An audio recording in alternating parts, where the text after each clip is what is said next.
A man was sleeping at night in his cabin when suddenly his room filled with light, and the Lord told the man he had work for him to do, and showed him a large rock in front of his cabin. The Lord explained that the man was to push against the rock with all his might. So, this the man did, day after day.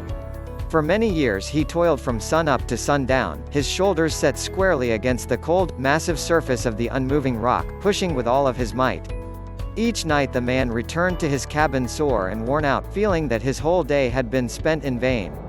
Since the man was showing discouragement, the adversary, Satan, decided to enter the picture by placing thoughts into the weary mind. You have been pushing against that rock for a long time, and it hasn't moved. Thus, giving the man the impression that the task was impossible and that he was a failure. These thoughts discouraged and disheartened the man.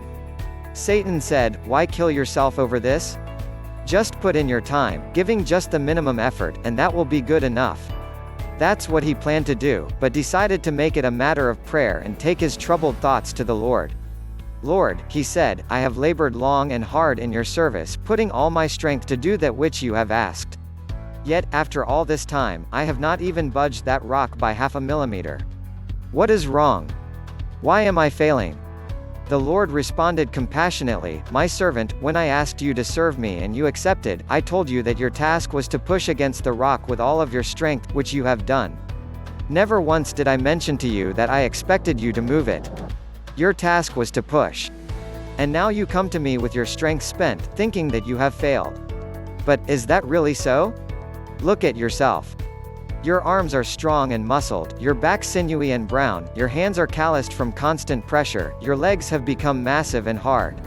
Through opposition you have grown much, and your abilities now surpass that which you used to have. Yet you haven't moved the rock. But your calling was to be obedient and to push and to exercise your faith and trust in my wisdom. This you have done. Now I, my servant, will move the rock." At times, when we hear a word from God, we tend to use our own intellect to decipher what He wants, when actually what God wants is just a simple obedience and faith in Him. By all means, exercise the faith that moves mountains, but know that it is still God who moves mountains.